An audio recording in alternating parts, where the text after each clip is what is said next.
Bonjour et bienvenue sur Choisir de s'épanouir. Aujourd'hui, je me retrouve à devoir faire un podcast sur l'épanouissement parce que c'est ce qui était prévu. J'ai tourné les 2 vidéos précédentes sur l'épanouissement et entre-temps, il s'est passé un petit séisme dans ma vie, comme, il y en a déjà eu beaucoup finalement. Et en fait, j'ai eu peur de ne pas être légitime de parler d'épanouissement aujourd'hui. Alors pourtant que je me trouvais vraiment épanouie et je trouvais même que mon épanouissement était assez flagrant sur les vidéos précédentes. Et il est réel, il est en moi. Finalement, je me suis dit que voilà, j'allais vous parler de tout ça. Et du fait que j'en suis toujours convaincue, on peut toujours choisir, on peut toujours se choisir, on peut toujours tout choisir. Et donc, on peut toujours choisir de s'épanouir. C'est vrai que la vie, nous apporte parfois des choses qu'on n'aurait pas forcément voulu vivre, mais on a tellement d'impact et de responsabilités, c'est tellement créateur, à la fois nos pensées, nos gestes, nos inactions, nos choix et les choix qu'on ne prend pas, parce que finalement ne pas prendre de choix, c'est déjà un choix. Je pense en fait vraiment que le choix, on l'a toujours. On dit souvent que: «Bah non, là j'avais pas le choix, je pouvais pas faire autrement, il y a pas d'autre solution». Mais en fait, si on prend du recul, si on pense différemment, si on retourne le problème, si on ajoute de la créativité, il y a toujours moyen de prendre un choix. Parfois, on se dit qu'on n'a pas le choix parce que on a l'impression qu'il y a des obligations qu'on a, qui nous sont imposées, ou alors des obligations qui sont imposées par, quelque part, la morale, les mœurs, par ce qui se fait d'habitude, la culture. Parfois, on a l'impression qu'on n'a pas le choix, mais peut-être parce que on a peur du jugement des autres ou de soi-même culpabiliser. Mais en fait, on a toujours le choix et au quotidien, on fait vraiment beaucoup, beaucoup de choix. Et je sens bien, moi, que j'ai choisi une partie des choses qui me sont arrivées quelque part. En tout cas, que j'ai une responsabilité, même si j'ai eu l'impression de subir certaines choses, qu'il y avait beaucoup d'injustice dans certaines périodes de ma vie. Mais en réalité, dans tous les actes, on peut s'aimer, se respecter, se choisir. Parfois, on peut avoir l'impression qu'on subit une relation. J'ai entendu cette citation en 2022. Tu obtiens ce que tu tolères et ce que tu crois possible. Et je la trouve, très forte et je pense qu'elle est juste, finalement. En tout cas, moi, j'ai vraiment vu une différence quand j'ai commencé à me choisir davantage, à choisir de me faire passer en priorité et donc de m'affirmer, de dire non à certaines réflexions, à certains comportements qui étaient plus OK, de, m'éloigner de certaines personnes et je pense que c'est vrai parce que je sens qu'aujourd'hui, il y a des choses que je tolère plus. Je tolère plus, par exemple, certaines, critiques ou réflexions sur, mon physique de certaines personnes de mon entourage et du coup, effectivement, ces personnes-là se sont alignées et je suis pas obligée de dire: «Non, c'est pas OK» à chaque fois parce qu'effectivement, elles le font plus, parce que je le tolère plus et parce que je l'ai dit, mais parce que j'ai aussi cette énergie d'affirmation, je pense. Je pense vraiment que le choix, on l'a toujours, mais qu'on s'en rend pas toujours compte parce que parfois on est voilà dans des croyances, dans des peurs, dans ces «il faut», «il doit» et donc on est un peu, aveuglé et finalement j'ai voulu faire ce podcast pour dire que se choisir, c'était aussi choisir son épanouissement. J'ai regardé dans la le dictionnaire Larousse, être épanoui, Larousse me dit c'est qui manifeste de la joie. C'est quelque chose qui me parle, mais c'est un peu simpliste pour moi. Je pense que l'épanouissement, c'est plus que ça, en tout cas, c'est mon avis. S'épanouir, le dictionnaire Larousse me dit, c'est se développer pleinement. Là, j'aime mieux parce que je trouve qu'il y a cette idée de mouvement. Pleinement, ça me plaît aussi, il y a une idée de complétude et je vois le côté, s'épanouir, prendre de la place, prendre sa place, dont j'ai parlé notamment la semaine dernière. Je pense que l'épanouissement, c'est beaucoup de choses et je pense qu'on ne devient pas épanoui par hasard, en fait. Je pense que du coup, ça passe par la connaissance de soi.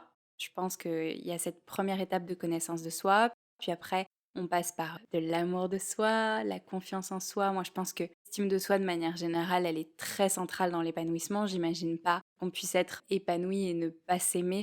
Partir à la connaissance de son être profond et choisir que c'est ça qui va être prioritaire.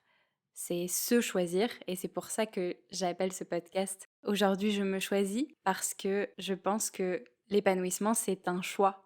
C'est un grand choix et du coup, c'est plein de petits choix au quotidien de choisir des actions qui vont dans le sens de notre bien-être, qui sont en accord avec notre être profond des actions qui vont dans le sens de la vie qui nous inspire et puis des inactions aussi, de choisir de refuser certaines choses. Je pense que voilà, on devient vraiment pas épanoui par hasard, en tout cas pour moi, c'est pas le cas. Moi, j'ai l'impression que ça m'a pris pas mal d'années pour ancrer cet épanouissement et on choisit tout, on choisit de d'aimer finalement.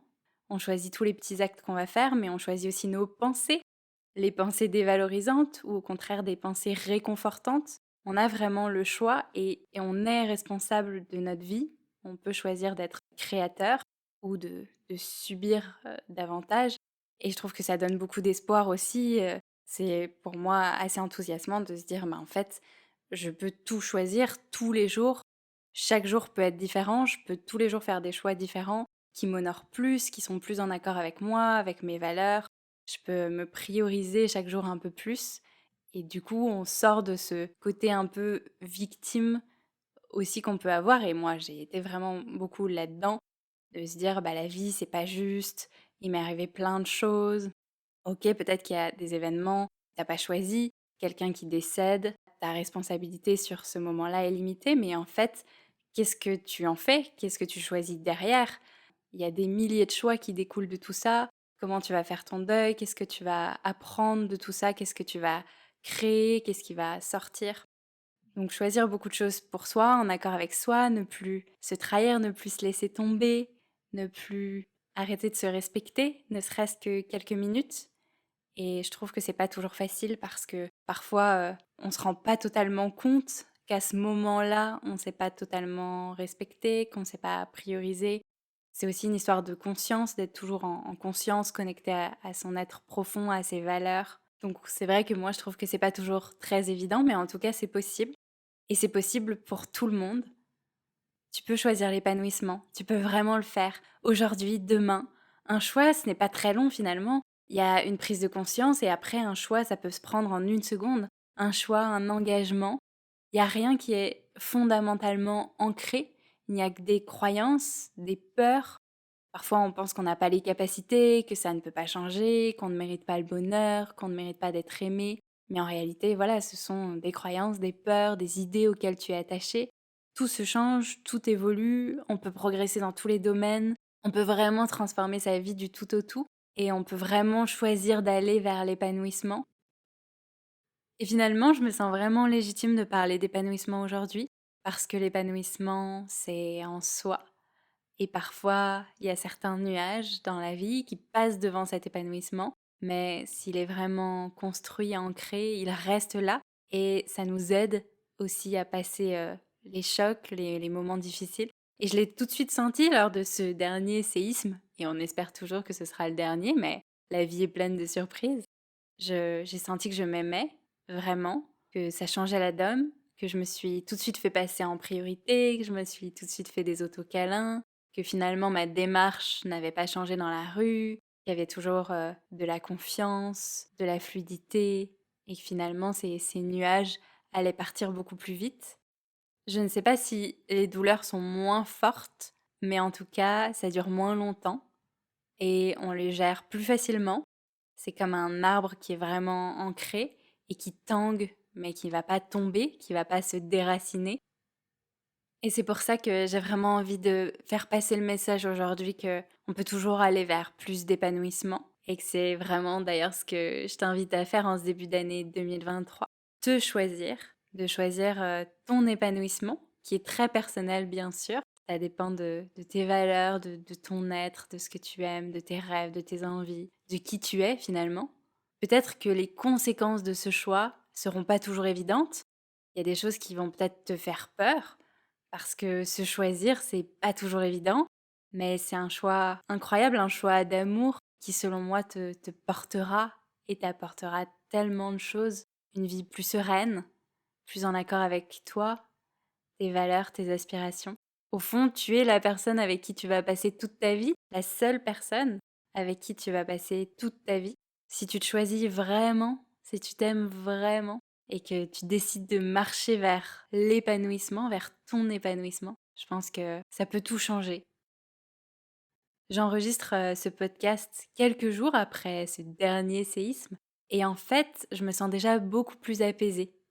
Je trouve ça incroyable d'avoir cette stabilité intérieure. Ça m'a effectivement pas empêché tous ces pleurs et mes yeux de rester gonflés quelques jours, mais je suis vraiment debout, enracinée et prête à nouveau m'élever et rayonner vers le haut, vers le ciel, vers l'extérieur. Alors, je voulais vraiment vous souhaiter à nouveau une excellente année, tellement, tellement d'épanouissement, et je vous souhaite de l'amour sous toutes ses formes. Prenez soin de vous.